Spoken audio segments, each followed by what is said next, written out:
Welcome in to Locked On Knicks. Alex Wolf here, and I am joined by two great guests today. We got a Locked On crossover happening. I'm joined by Pat and Haize from the Locked On Bulls podcast because you may have heard some Zach LaVine rumors recently.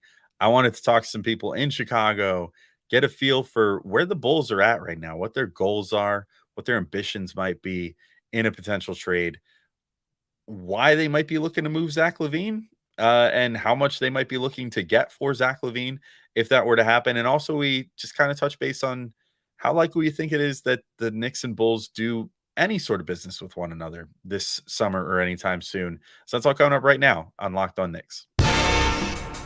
You are Locked On Knicks, your daily New York Knicks podcast, part of the Locked On Podcast Network, your team every day.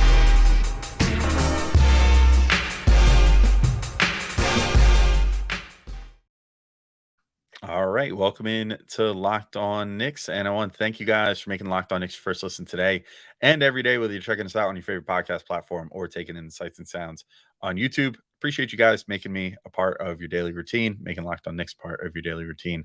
And if you haven't already, make sure to hit the notification bell on YouTube or the auto download function on your favorite podcast app so you can be in every day or never miss an episode. We are here for you guys 5 days a week, even during the off season, and making sure to get you all this sweet trade speculation and intel and all that good stuff. I'm Alex Wolf. I'm editor-in-chief at Knicks site The Strickland, which you can find strict.land. And rather than Gavin today, I'm joined by my two guests.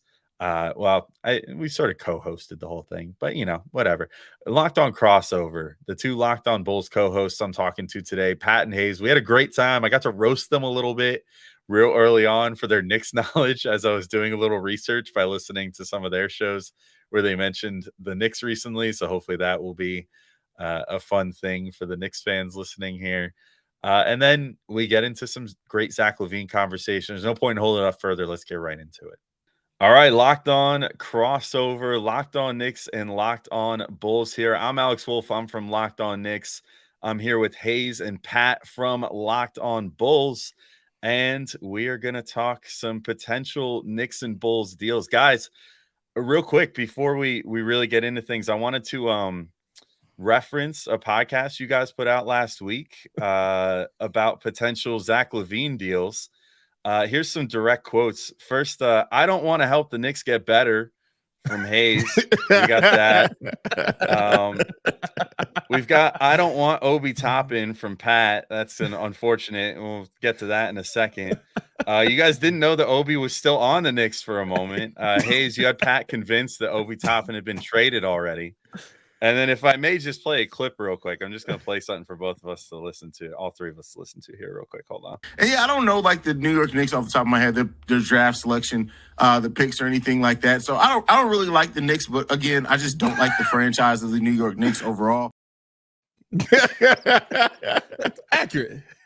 And listen, in our defense of the whole Obi Toppin situation, Tom Thibodeau also doesn't know Obi Toppin's on the team. So there's that. I mean, no, I think for me, I need people to realize that I was born and I was raised by a man who was born and raised on the south side of Chicago. There's nothing more in my house that would have gotten us kicked out. I have 6 sisters. There's 7 of us. And we would have gotten put out on the streets if we said anything positive about the Knicks ever. Like, it just would have been instantaneous. Just get out. It doesn't even, he would have rather us come home with a baby rather than come home with Knicks attire on. So. Oh, you just pregnant? Woo! I thought you was a Knicks fan. That was almost it. Well, that's all right, fine. I understand your point of view now. I was listening and I was like, oh, if they talked about the Knicks recently, I saw that episode about LaVine. I'm like, this seems like good prep. And then I listened and I was just like, well, good to know where the starting point is. I'm gonna be honest with you. That was us being nice. We've gone in, but man, we don't have a ton to brag about right now.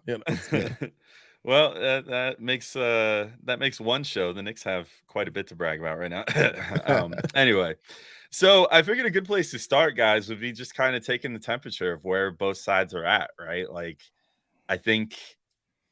Correct me if I'm wrong. I think both teams probably came in with roughly similar expectations this past year and ended with vastly different opinions of where their teams are at the moment. I know you guys have been having a lot of discussion about like where the Bulls are at right now. Should they rebuild? Should they look to retool? I mean, where are you guys kind of standing right now as far as where the Bulls are as a franchise and like what their ambitions should be right now going into the offseason? I think there's two different conversations, right? There's what a lot of Bulls fans want to happen and what realistically is going to happen. We have our president of basketball ops is from Denver, who just won the NBA championship and who waited on that team for basically 6 years to finally just like, all right, kind of figure out how you play in the league. Now let's see if we can get everybody healthy. Finally, when everybody was healthy, they were ready to go. I think it's kind of with me and Haize, we have our moments when we're very meathead fans. I'm not gonna lie to you. Like we have our moments where we like, hey, this is what we should do. This is how we go all in on this. But then more times than not, we're pretty logical about it. And the thing is, the Bulls are going to be a retool type of team. They don't feel like they're going in the other direction because, I mean, realistically, if there is Alonzo Ball or you see the Pat Bev effect, maybe this team gets 5 or 6 more wins. That's a 45-win team. We're talking about a completely different. We're talking about them as if you would talk about your Knicks, right? So I think that AK probably looks at it like that. And at the end of the day, what they should do and what they will do is two different things. What they should do is probably move off expiring contracts. What they will do is probably hold on to them until about the trade deadline and maybe move off of them then, but it'll depend on kind of what direction the team is going. Yeah, what do you think on that, Haize? Are you kind of in the same boat, or like, what do you think as far as if you were going to pick a direction, where would you be at right now? I mean, the first direction I would pick is to fire Billy Donovan. That's one of the things that me and Pat do sometimes disagree on. But I think for me, where I am on the Bulls roster is every time we've seen the Bulls roster with a legitimate point guard, we've looked decent, middle of the pack. I was one of the people that during the Bulls, even the run with Lonzo, we were in the middle of a 9-game winning streak, and I was on the show and I said, hey, they're not going to keep this up. Do you notice the defensive lapses here? Yeah. And so I've always seen the Bulls roster in I think of more like I know what they can be, but to be that, they need a point guard who's going to unlock and force everyone to kind of play in their more natural roles. DeMar DeRozan dribbling the ball 18,000 times with 500 pump fakes just isn't good offense. And I think the NBA has adapted to that. So I think if you're going to keep this core together, your first thing needs to be go out and get you a point guard. Yeah, that's where I sit with this team right now. Feels pretty relatable to the Knicks of like the last 20 years or so, up until present day. Obviously, yeah. I mean, if I were to try to inform Bulls fans about like where the Knicks are at right now, the point guard made all the difference, right? I mean, it was like the Knicks couldn't find their way for a long time, because of the fact that they didn't have someone that could get guys the ball in their spots or reliably create a shot for himself or for others. Yeah. You go from like Elfrid Payton, who was horrible. Elfrid Payton. Yeah. to an older version of Derrick Rose, which, I mean, to his credit, he was fantastic in 20 to 21. But like, obviously this year, finally you saw like the wheels kind of fell off a bit for him. And last year too, a bit. Whereas like the injuries kind of caught up again. And, he seems to have finally lost the crucial step that was like hanging, keeping him hanging on there. Yeah. And then, now he's probably not with the team anymore. But then Kemba Walker last year, that didn't work out. Tibbs trying to play Alec Burks a point guard. And then this year, finally, they get Jalen Brunson, who proves basically, hey, the very best of what you saw with him in Dallas at point in the playoffs last year. That's basically him all the time now. So enjoy. and this year was great. And, I think the Knicks now find themselves in a place where like things that, you guys mentioned like injuries and stuff, like that, maybe some bad breaks just kind of made things work the way they did for the Bulls this year. The Knicks didn't really have to face that adversity this year. So I am kind of curious what's going to happen if that does hit them in the future at some point, because they basically got to just have near perfect injury luck most of this year. I mean, Julius Randle played almost the entire season up until spraining his ankle. And of course, I guess where the injury luck ran out was in the playoffs then, where Julius was playing on an ankle that he wound up having to get arthroscoped after the season because it was so messed up on 2 sprains. You had other guys, spraining their ankles. Emmanuel Quickley, Jalen Brunson sprained his ankle at some point before the playoffs. Like tons of guys just dealing with all these little things that piled up, I guess. But I think the Knicks find themselves now as an organization. I think the draft was proof positive that they're like, no, we're not interested in adding any more like draft picks and stuff to this team right now at the expense of future draft picks. We're saving all of those right now to try to make this next big move and try to compete right now, I think. And I think that's where they find themselves. Maybe not dissimilar to where the Bulls were a couple years ago when they went in on like the Vucevic move and stuff like that. I mean, let me ask you this for a outside looking in perspective. I feel like even though y'all do have Brunson, that definitely makes things a lot better. A lot of the narratives around this team, to me, feel the same, right? They got to a nice little playoff run. I think that this was better, but at the end of the year, we're still having the conversation about Obi Toppin. Apparently, everybody and their mama wants to trade RJ Barrett, which is kind of suspicious. I'm not gonna lie to you. Like a 22-year-old that's gotten better almost every season, but nobody wants him. Like, I don't know about that one. And then it seems like everybody's still trying to get rid of Julius Randle. So outside of Jalen Brunson, not to say you're not heading in the right direction, but do you feel like you have the team that is going to keep getting better based on what we saw this season? I think that's the question that nobody has the answer to in the fan base, and like everybody has their own little take on it. In my humble opinion, I think Brunson is the building block now. I think. And I don't think it's unreasonable to say that he could be like the top scoring option on a championship team at this point. Like, and I say scoring option because I think that there's a good chance you might need a really fantastic two-way player playing next to him that maybe can't get his shot quite as well. But maybe if you overall would look at like, if you're like, oh, the top 30 players in the league or whatever, like that player would maybe finish a little higher than Brunson thanks to defensive acumen or something like that.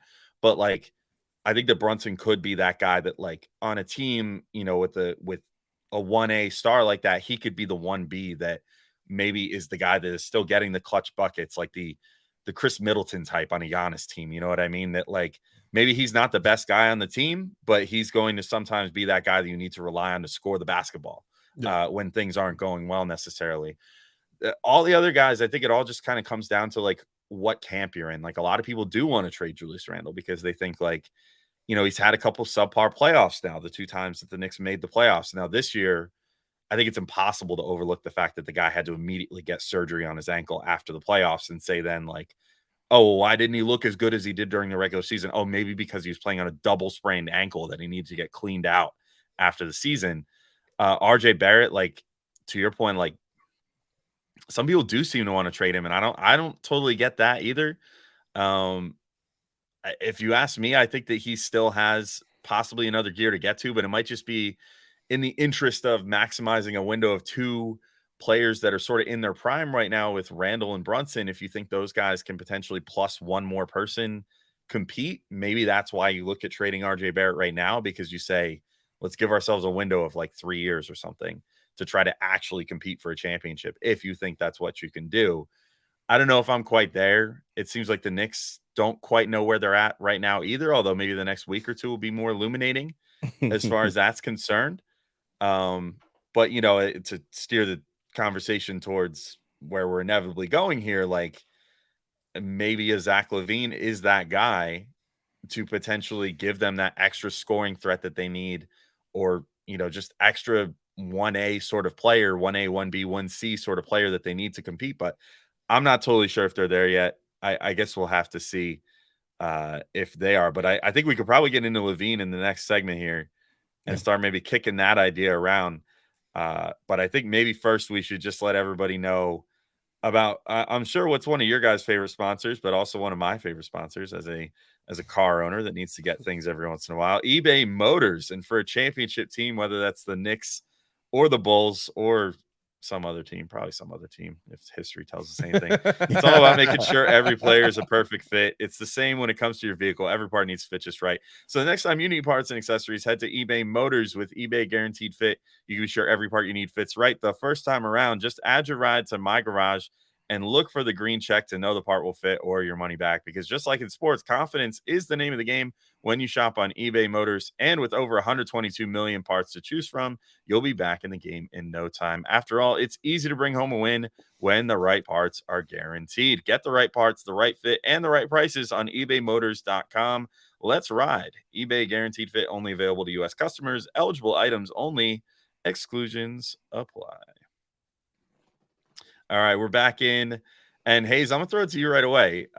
What's the deal with Zach LaVine right now? Because similar to what Pat said in the first segment about why would the Knicks want to get rid of RJ Barrett? You know, this, that, the other. The Bulls presumably are a team with ambitions going forward, and they have a guy that can drop 30. So why does his name come up in trade rumors so often? I think just that they're rumors. And I think it makes sense when you look at the fact of how far the Bulls are away that they can get the most. He's the one they can get the most back for. And I think that's what goes into it a lot. I don't think that they want to move Zach LaVine. I think that they may be open to it for the perfect deal just because of where we are at a team, but I don't think they necessarily want to. And so ultimately, I think that it's just it makes sense, and that's why those rumors kick up. I'm gonna throw it back to you though, real quick, because I, as a Bulls fan, I'm so zoomed in. And me and Pat have this conversation. I think like fans of teams that are so close to it either overvalue or undervalue their own players regularly. What's your view on Zach LaVine? As somebody who is a Knicks fan, doesn't necessarily root for the Bulls, what's your objective view on Zach LaVine? I think he is an extremely dynamic offensive talent. I think he's you just see it every time he plays the Knicks even. He can score at all three levels. He definitely is a good shooter with gravity, which every team wants. He can create his own shot. I do maybe worry, at least in my experience, having watched him, that he maybe suffers from tunnel vision a little too often sometimes, and isn't as interested in getting the rest of the team going, which I do worry could be a detriment on the Knicks, having a player like Julius Randle that I think sometimes gets a little too tunnel vision-y at times too. Of course, if the Knicks would hold on to RJ Barrett somehow in this deal, then I would definitely worry about that, because RJ definitely suffers from that sometimes. So that worries me a bit. The defense is the part that really gives me pause about potentially giving up big assets for a guy like LaVine. The on-off numbers and the defensive rating statistics and all that stuff really paint a grisly picture about about Zach LaVine and the impact that he has on the court one way or the other. So I think my biggest worry, if I was going to distill it down to one thing, would be would I really feel comfortable giving up the assets it would probably cost to get a Zach LaVine if I'm not 100% positive that his offensive contributions are making the team that much better than his defensive limitations makes the team? And I don't know if I'm 100% there, to be completely honest. I'm not mad at that explanation at all, because AK told us. The Bulls pretty much put the package out there, right? Was it 2 picks, 2 first-round picks, a good young player, and filler for the contract? Yeah. And for you guys, that would basically be 2 first-round picks, probably RJ Barrett. And I don't know what's filler at this point. Evan Fournier definitely is filler. Had they not just opted Quickley? Rose, Quickley's not filler. Let me tell you that. How much is Quickley making? I don't know. I'm just saying. Quickly, that's your good young player right there. I'll tell you, I'm not mad at Quickley either. I'm not mad at either way. You know what I mean? Yeah. You try to slide that in there, Pat. I tried to. You see, I tried to slip that under there. Quickly. Defense. Let me just place a quick defense right there. Swat that right out of here. That is better than LaVine. I would probably, if you want to talk about a guy that the impact statistics love, like they hate Zach LaVine, Quickley is literally out of this world. It's funny. I saw this new stat that someone came up with earlier today. It was it was like an asterisk tracker or whatever. Yeah. My one friend sent it to me to say which championships have the most asterisks on them in recent years. And then it was if a top 30 player was out for a number of games, that counts as a bigger asterisk or whatever. And then it showed in 2023, the top 30 players that missed significant games in the playoffs, and Quickley was considered a top 30 player by this metric that they used.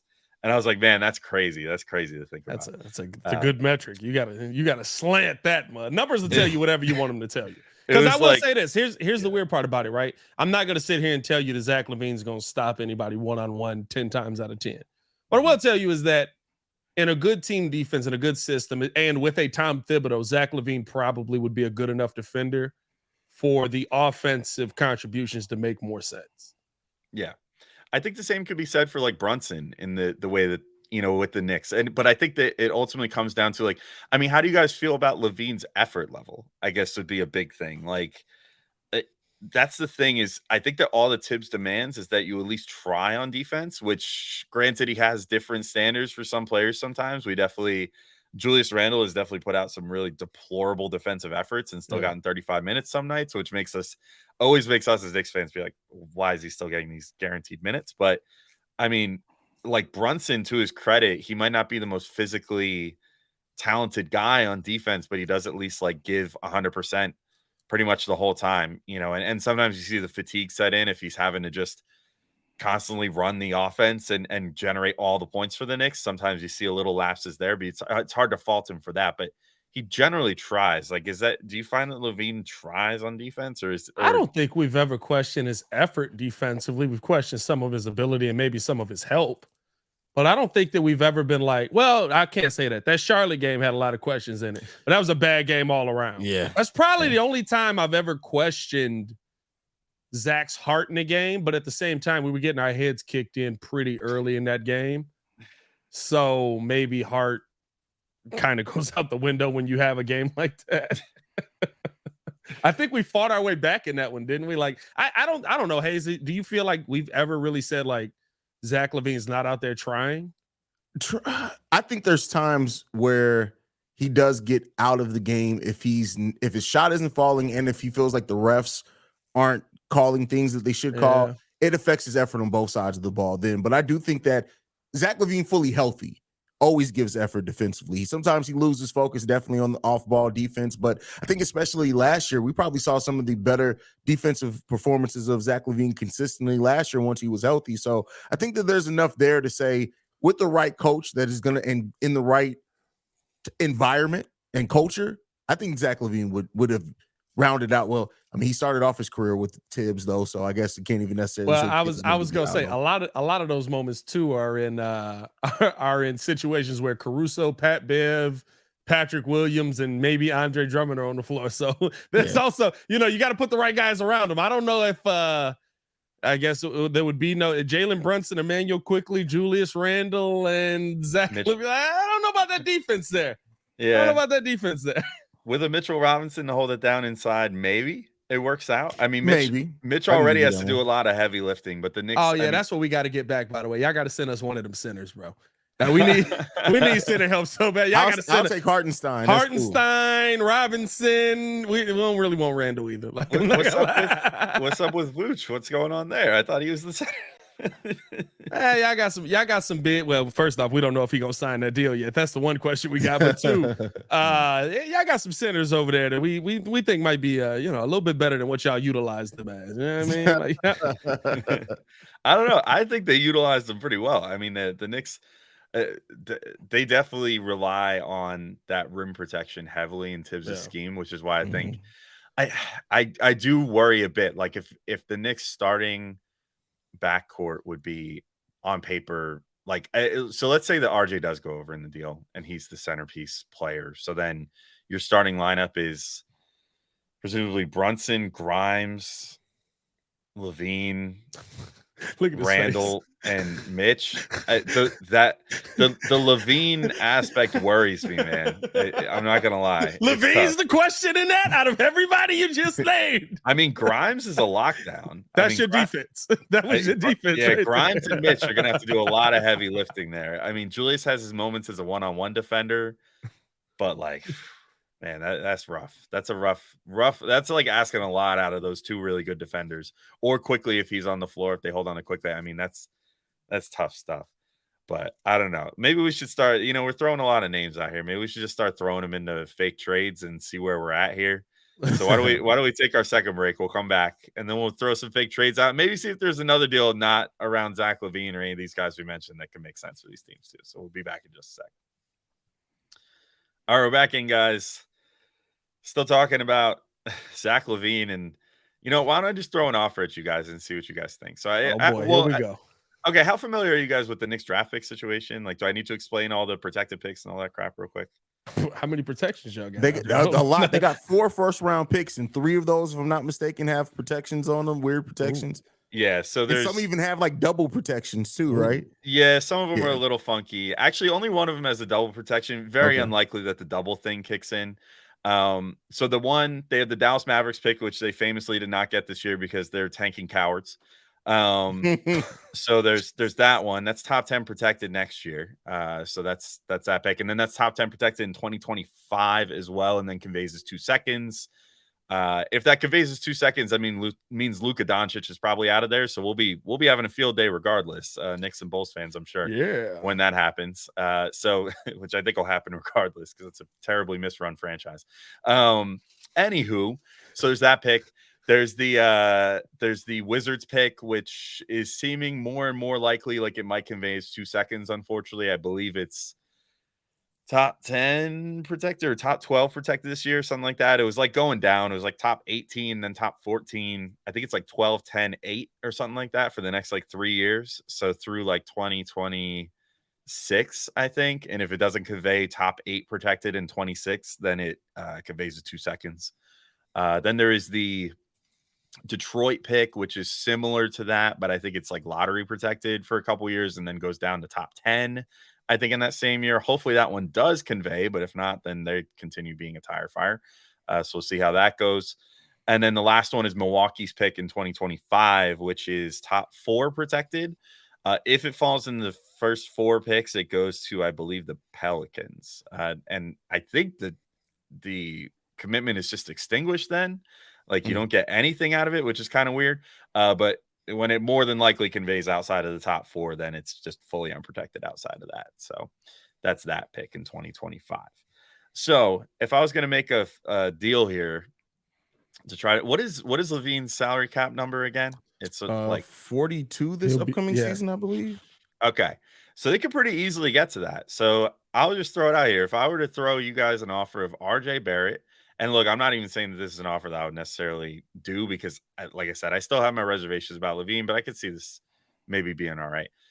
RJ Barrett, Evan Fournier, that Milwaukee pick in 2025, which, again, pretty much guaranteed to convey probably. And then the Knicks pick next year, unprotected for Zach LaVine. How would you feel about that?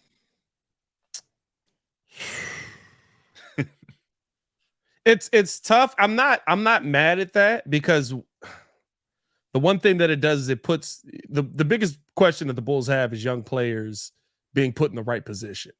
The only question that I would have is we got some protections of our own. The protections don't seem to fall the Bulls' way. So I don't know realistically they're right. Like RJ Barrett is your centerpiece in that.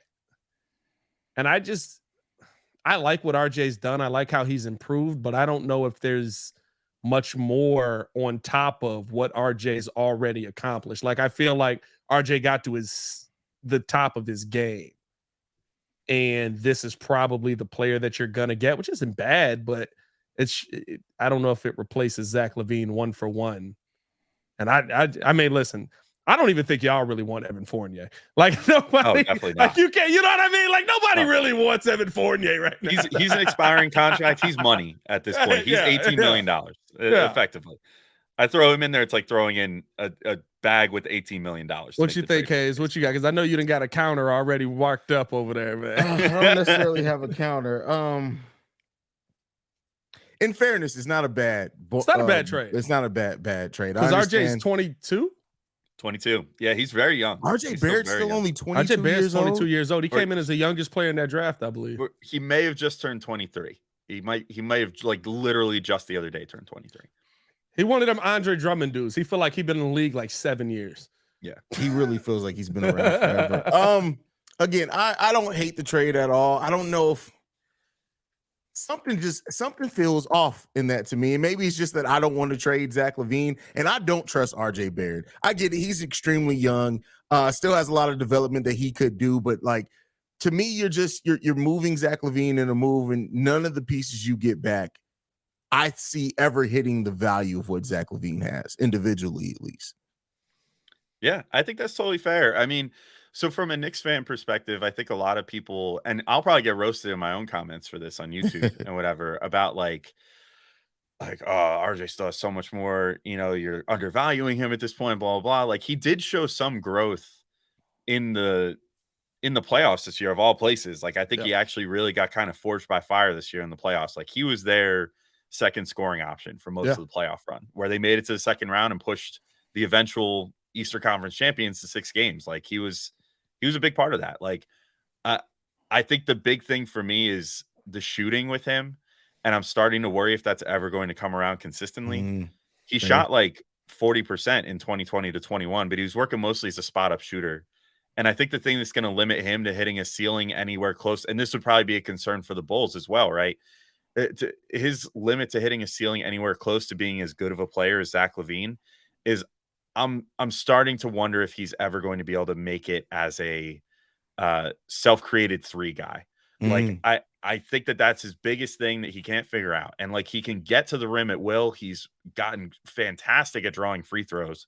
He had like in that game 6 against the Heat, where the Knicks, like, they played pretty well against them and it was a narrow defeat there. He had like 8 free throws in the first quarter drawn that, it is really impressive. I mean, that's the sort of stuff he can do. Like, he's so effortlessly can get inside. He's finally starting to learn how to milk contact a little bit. Like, all this contact he generates, he's learning how to draw the foul and all that stuff. But yeah, that 3-point shot, even from a spot up perspective, is not consistent enough for me, where he just goes through stretches where he's hot, and then he goes through other stretches where he shoots like 20% for like a month. And you just can't have that throughout the course of a whole NBA season.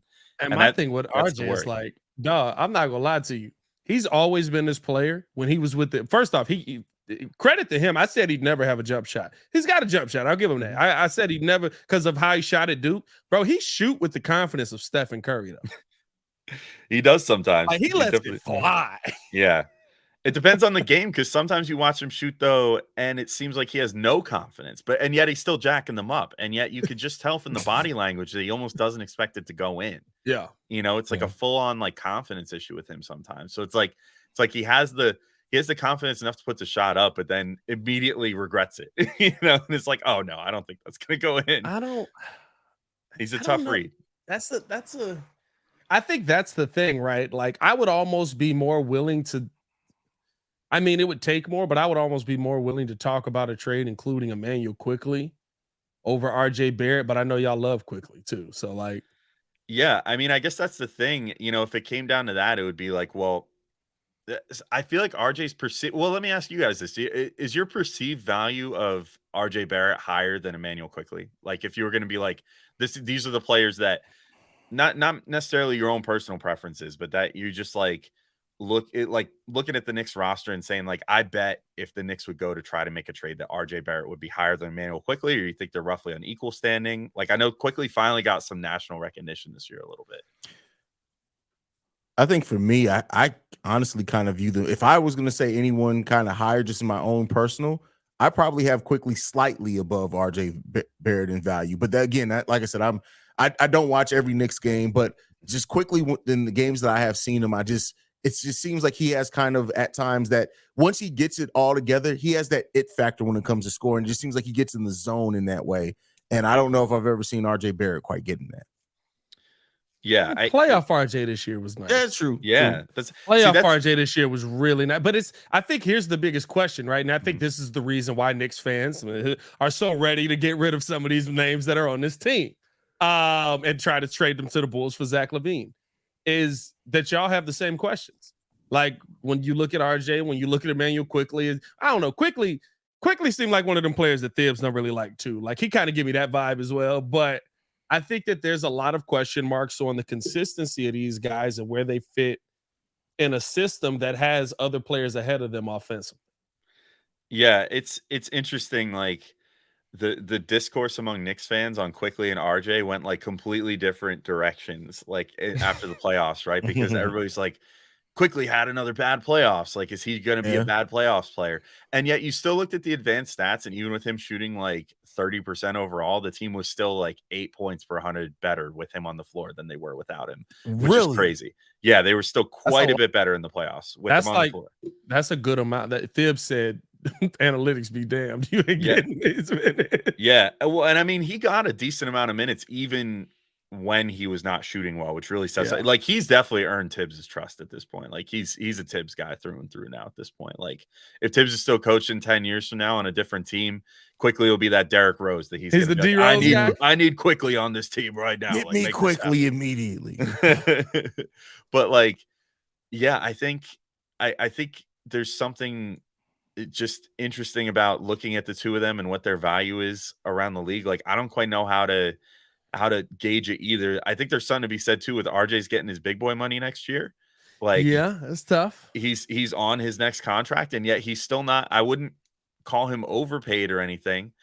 I wouldn't call him underpaid either. But I wouldn't call him. I'd call him just right at this moment. You know what I mean? He's like, I think he got a pretty fair contract, but Quickley is going to be up for his next contract, and that's another thing that maybe would scare the Knicks away or potentially edge them to include Quickley in a deal rather than RJ, or maybe they include RJ so that they can pay Quickley. Like I don't know. It's intriguing to say the least. Like they're going to be players that are sort of intrinsically linked with one another because they're on the same team, they're in the same age bracket, and most likely one of them is going to be included in a trade for somebody at some point, and it's gonna divide the fan base in a lot of ways because I think the fan base is very split. Like 50-50 on which one of these guys they like better too. So that's a fact. Yeah. Is there a deal that makes sense for both teams? I don't think either of these deals make sense. Like I think y'all would be adding Zach LaVine just to add somebody who can put up 26 a little bit more. But that's not to say RJ Barrett can't also put up 26. Yeah, I worry about that. And that's that concern I said, it's like, is LaVine enough of that next step that this team that wants to take a next step would feel like they're doing it? I think ultimately it comes down to the self-creation for me. And I do think that if it worked out as best as it possibly could, it could make the Knicks a better team next year. Like, and for the next few years.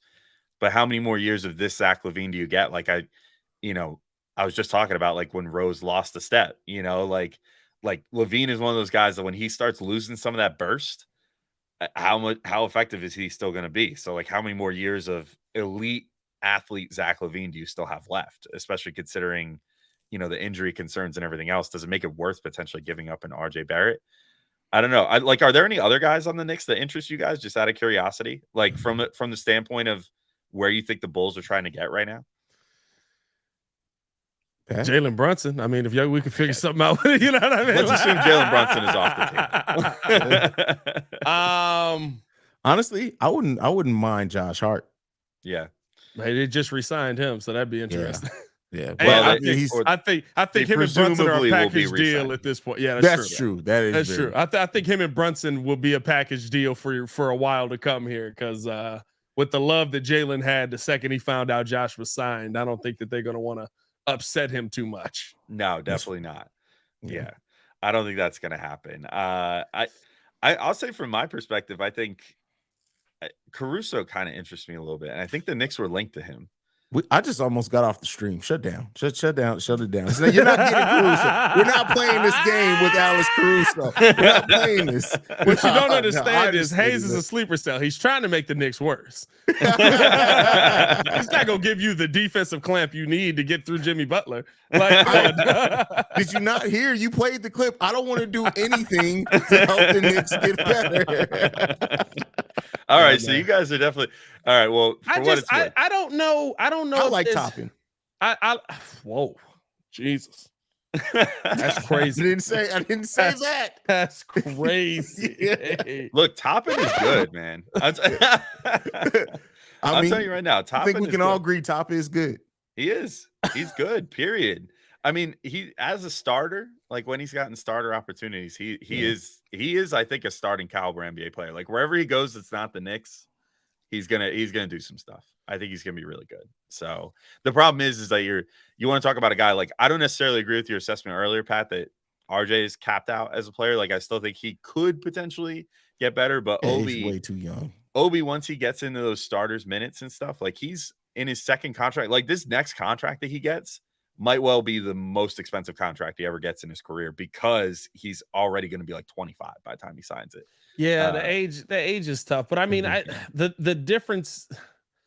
It's funny because like before we got on, we were talking about why I thought why I let Haize convince me that Obi had been traded. It was because I was thinking of Kyle Kuzma basically, and I mean, Kuz was the same way. You know what I mean? When Kuz is what 27 now, 28. And he probably is going to get, I don't know if he gets 30, but he's probably going to get closer to what he's looking for than what most of us think Kyle Kuzma is worth. And it's just having an opportunity to go out and show it. Yeah, I mean, go out and show what you can do. So I think if Obi can go somewhere and prove what he is and prove that he's this next level dominant player, I mean, it's not like he's going to retire at 30. Mm-hmm. So I could see him going somewhere else. I don't know. Obi's a question mark player for me just because it's like, why does Thibs hate him so much? It's honestly, we ask ourselves. It could just be Thibs, though. It could just be. And I don't even know if it's as much that Thibs hates him as much as Thibs loves Julius Randle that much more. You know what I mean? Like he has given Obi the chance. He's got his guys. Yeah, he's given Obi a chance to shine when Obi, when Julius has been hurt or whatever. But like Obi also has had a very short leash, which Thibs does to a lot of these guys. And like Quickley was able to kind of mentally overcome that and just play within himself all the time. Obi, I still don't know if he can quite deal with like, crap, if I brick this 3, Thibs might pull me from the game right the next second. Even if I've scored like 6 points in 2 minutes prior to this, if I brick this 3, he might pull me because that's just how he is. And I don't know. I think that's always been kind of the thing, but I don't know. I guess we'll see. I guess real quick, if we were to end this with something, if you're going to say like scale of 1 to 10, how likely you think it is that the Knicks and Bulls come to a deal this offseason? What do you think the answer is, Haize? I'm gonna go 4.5, 5. Yeah, I'm probably about that.